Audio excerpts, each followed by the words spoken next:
আসসালামু আলাইকুম, সবাইকে ওয়েলকাম। আজ আমরা পড়ব রসায়নের পঞ্চম চ্যাপ্টার। এখানে আমরা দেখতে পাচ্ছি আমাদের বইয়ের পিডিএফ। আমরা পড়া শুরু করি। আমরা জানি সকল পদার্থই অণু এবং পরমাণু দিয়ে গঠিত। এই পর্যন্ত আবিষ্কৃত ১১৮টি মৌলের ১18টি ভিন্ন ভিন্ন পরমাণু রয়েছে। আমরা জানি পৃথিবীর সকল পদার্থই পরমাণু দিয়ে গঠিত, অণু এবং পরমাণু দিয়ে গঠিত। পরম যে অণু তাই হচ্ছে পরমাণু। এদের মধ্য থেকে এক বা একাধিক মৌলের পরমাণু দিয়েই সকল পদার্থের অণু গঠিত হয়। এবার আমরা অণু কি তা জানার একটু চেষ্টা করি। পরম যে অণু তা হচ্ছে পরমাণু। যখন এক বা একাধিক পরমাণু একসাথে যুক্ত হয় তখন হচ্ছে অণু তৈরি হয়। প্রথমে হচ্ছে পরমাণু, অনেকগুলো পরমাণু মিলে তৈরি হয় অণু। এই লাইনটার মাধ্যমে আমরা এটা বুঝতে পারছি। পদার্থের অণুতে পরমাণু সমূহ এলোমেলো বা বিক্ষিপ্ত ভাবে থাকে না। পরমাণু সমূহ সুবিন্যস্ত ভাবে থাকে। যে আকর্ষণ শক্তির মাধ্যমে এখানে হচ্ছে এই প্রশ্নটা গুরুত্বপূর্ণ। আমরা যদি এটাকে একটু মার্ক করি,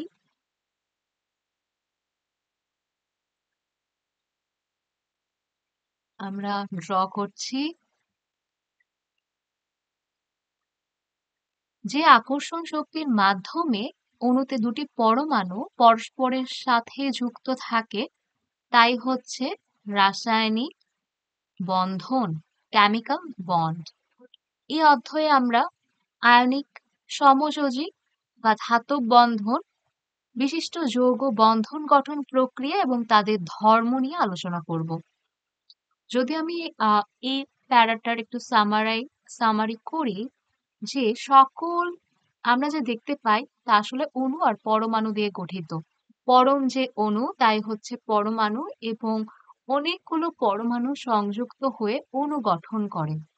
সুতরাং আমরা পৃথিবীতে যাই দেখতে পাই অথবা স্পেস, গ্যালাক্সি সবকিছু আসলে অণু পরমাণু দিয়ে গঠিত। এবং যে আকর্ষণ শক্তির মাধ্যমে দুটো পরমাণু পরস্পরের সঙ্গে যুক্ত হয় তাকে বলা হয় কেমিক্যাল বন্ড বা রাসায়নিক বন্ধন। আমরা অনেকগুলো বন্ধন সম্পর্কে জানবো। তার আগে আমরা পড়ব যোজ্যতা ইলেকট্রন। এটাকে বলা হয় ভ্যালেন্সি ইলেকট্রনস। কোনো মৌলের ইলেকট্রন বিন্যাসের সর্বশেষ কক্ষপথে যে ইলেকট্রন বা ইলেকট্রন সমূহ থাকে তার সংখ্যাকে যোজ্যতা ইলেকট্রন সংখ্যা বলা হয়। আমরা ইলেকট্রন বিন্যাস নিয়েও ক্লাস করব। তো ইলেকট্রন বিন্যাস শেষে একদম সর্বশেষ শক্তি স্তরে যদি একটি, দুটি অথবা তিনটি যে কয়টি ইলেকট্রন থাকুক না কেন সেটাই হচ্ছে ওই মৌলের যোজ্যতা ইলেকট্রন।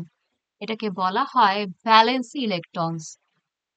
যেমন পটাশিয়াম ও অক্সিজেনের ইলেকট্রন বিন্যাস নিয়ে এখানে বলা হয়েছে। আমরা যদি পটাশিয়ামের ইলেকট্রন বিন্যাস করি, পটাশিয়াম কত নাম্বার পরে এর জন্য আমাদের মনে রাখতে হবে সিরিয়াল নাম্বারগুলো: hydrogen, helium, lithium, beryllium, boron, carbon, nitrogen, oxygen, fluorine, neon, sodium, magnesium, aluminium, silicon, phosphorus, sulphur, chlorine, argon.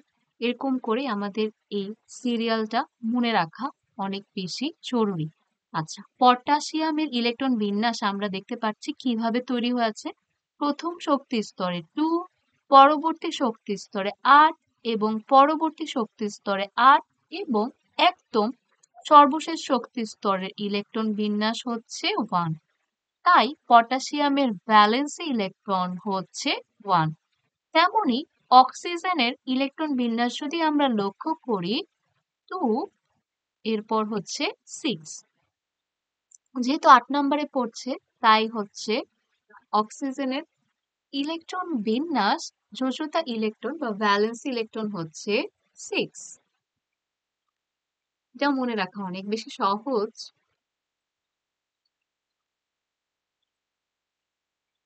এখানে অনেকগুলো যৌগ আছে, আমরা সব সিরিয়ালে পরে এরপর যাব। এখানে আমরা দেখতে পাচ্ছি কে এর যোজ্যতা ইলেকট্রন, কে হচ্ছে পটাশিয়ামের সংকেত, এর যোজ্যতা ইলেকট্রন হচ্ছে 1, অক্সিজেনের যোজ্যতা ইলেকট্রন হচ্ছে 6। নিচের তালিকায় কিছু মৌলের ইলেকট্রন বিন্যাস হতে যোজ্যতা ইলেকট্রন দেখানো হলো। এখানে আছে নাইট্রোজেন, নাইট্রোজেন হচ্ছে 7 নাম্বার। এর প্রথম কক্ষপথে ইলেকট্রন আমরা পাই 2, পরবর্তী 5। সুতরাং এর সর্বশেষ শক্তি স্তরে ইলেকট্রন সংখ্যা 5, তাই এর ভ্যালেন্সি ইলেকট্রন হচ্ছে 5।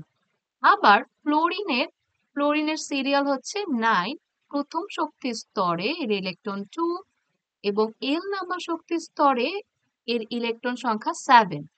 এর মানে সর্বশেষ শক্তি স্তরে ইলেকট্রন আসছে 7, তাহলে এর যোজ্যতা ইলেকট্রন হচ্ছে 7। এরপর হচ্ছে আমরা দেখছি এখানে 15 নাম্বার মৌল রয়েছে। এখানে প্রথম শক্তি স্তরে 2, এর পরের শক্তি স্তরে 8 এবং এর সর্বশেষ শক্তি স্তরে হচ্ছে 5। সুতরাং আমরা বলতে পারি এই মৌলটার যোজ্যতা ইলেকট্রন হচ্ছে 5। এরপর ক্লোরিন, এরপর ক্যালসিয়াম। সর্বশেষ শক্তি স্তরের ইলেকট্রন বিন্যাস যাই হবে তাই হবে হচ্ছে ভ্যালেন্সি অফ ইলেকট্রন। এখানে নাইট্রোজেনের কে কক্ষপথে 2টি, এল কক্ষপথে 5টি ইলেকট্রন আছে। নাইট্রোজেনের এল কক্ষপথই হচ্ছে সর্বশেষ কক্ষপথ। যেহেতু সর্বশেষ কক্ষপথে 5টি ইলেকট্রন আছে, সুতরাং নাইট্রোজেনের যোজ্যতা ইলেকট্রন হচ্ছে 5। এইভাবে আমরা যোজ্যতা ইলেকট্রন বের করতে পারি ইলেকট্রন বিন্যাসের মাধ্যমে।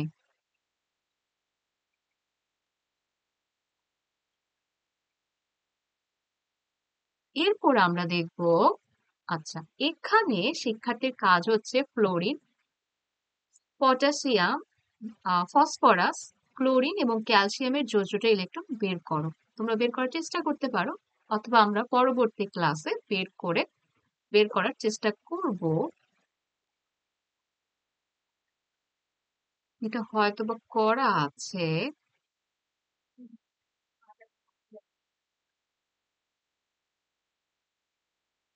ফ্লোরিনেরটা করা নেই।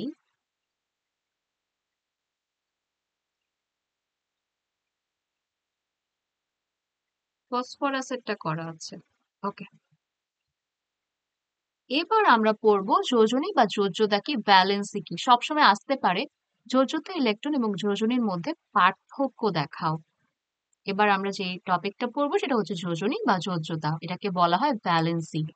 পূর্বেই উল্লেখ করা হয়েছে বিভিন্ন মৌলের পরমাণু সমূহ একে অপরের সাথে সর্বশেষ কক্ষপথে ইলেকট্রন বর্জন, গ্রহণ বা ভাগাভাগির মাধ্যমে অণু গঠন করে।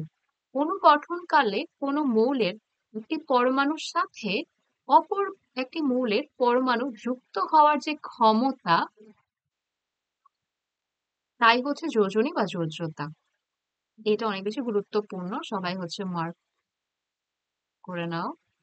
অণু গঠনকালে কোনো মৌলের একটি পরমাণুর সাথে অপর কোনো মৌলের পরমাণু যুক্ত হওয়ার ক্ষমতাকে ভ্যালেন্সি, যোজনী বা যোজক বলা হয়। সাধারণত সব সময় হাইড্রোজেনের যোজনী 1 ধরা হয়, কারণ হাইড্রোজেনের সর্বশেষ শক্তি স্তরে একটা মাত্র ইলেকট্রন থাকে। ও যদি কোনো মৌলের সাথে বন্ধন গঠন করে, তো ও এই একটা ইলেকট্রন ত্যাগ করে অথবা শেয়ার করার মাধ্যমে হচ্ছে বন্ধন গঠন করবে। হাইড্রোজেন সাধারণত ইলেকট্রন ত্যাগ করে না, ইলেকট্রন শেয়ারের মাধ্যমে বন্ধন গঠন করে, তাই এর যোজনী 1 ধরা হয়।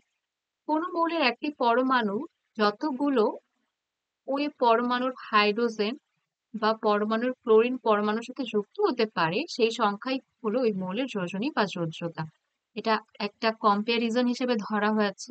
কোনো মৌলের একটি পরমাণু যতগুলো ওই পরমাণু বা হাইড্রোজেন আর ক্লোরিনের সাথে যুক্ত হতে পারে, সেই সংখ্যাই হলো ওই মৌলের যোজনী বা যোজ্যতা। কারণ হাইড্রোজেন এবং ক্লোরিন কখনোই হচ্ছে পরমাণু ত্যাগ করে না, ওরা হচ্ছে গ্রহণ করে। তাই হচ্ছে এর সাথে কম্পেয়ার করা হয়েছে। এরপর আমরা দেখি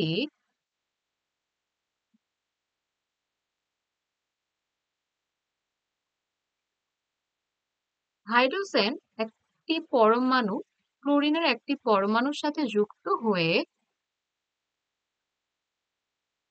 হাইড্রোজেন ক্লোরাইড অণু গঠন করে, HCl অণু গঠিত হয়। তাই এই ক্লোরিনের যোজনীয় 1। এখন একটি হাইড্রোজেনের পরমাণু একটি ক্লোরিন পরমাণুর সাথে যুক্ত হয়। এই কারণে ক্লোরিনের যোজনীয় হয় 1। আবার অক্সিজেনের একটি পরমাণু হাইড্রোজেনের দুটি পরমাণুর সাথে যুক্ত হয়। এই জন্য অক্সিজেনের যোজনী হচ্ছে 2। কারণ এখানে অক্সিজেনের ইলেকট্রন ধারণ ক্ষমতা বেশি, ওর ইলেকট্রন আসক্তি বেশি, তাই ও দুইটা হাইড্রোজেনের সাথে যুক্ত হতে পেরেছে।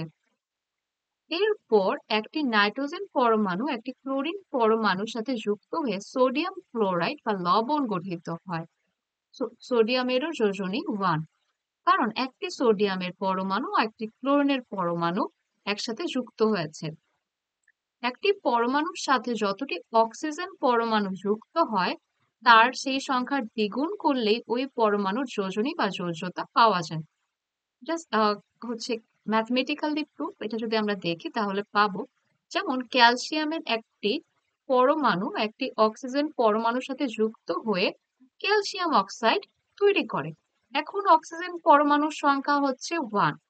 এই সংখ্যাকে যখন 2 দিয়ে গুণ করি আমরা, তখন আমরা ক্যালসিয়ামের যোজনী খুঁজে পাই। এটা একটু আবার পড়ি। একটি পরমাণুর সাথে যতটি অক্সিজেন পরমাণু যুক্ত হয় তার সেই সংখ্যার দ্বিগুণ করলে ওই পরমাণুর যোজনী বা যোজ্যতা পাওয়া সম্ভব। এটাকে আমরা একটু মার্ক করে রাখি। যেমন একটি ক্যালসিয়াম পরমাণুর সঙ্গে একটি অক্সিজেন পরমাণু যুক্ত হয়ে ক্যালসিয়াম অক্সাইড তৈরি করলো। এখানে অক্সিজেনের পরমাণু সংখ্যা 1, এর সাথে যদি আমরা দ্বিগুণ করি, 2 গুণ করি, সেক্ষেত্রে আমরা ক্যালসিয়ামের যোজনীটা খুঁজে পাবো। কিছু কিছু মৌলের একাধিক যোজনী থাকে। কোনো মৌলের একাধিক যোজনী থাকলে সেই মৌলের যোজনীকে পরিবর্তনশীল যোজনী বলা হয়। এই পরিবর্তনশীল যোজনী আসতে পারে, যে পরিবর্তনশীল যোজনী কাকে বলে? লোহার পরিবর্তন যোজনী 2 এবং 3।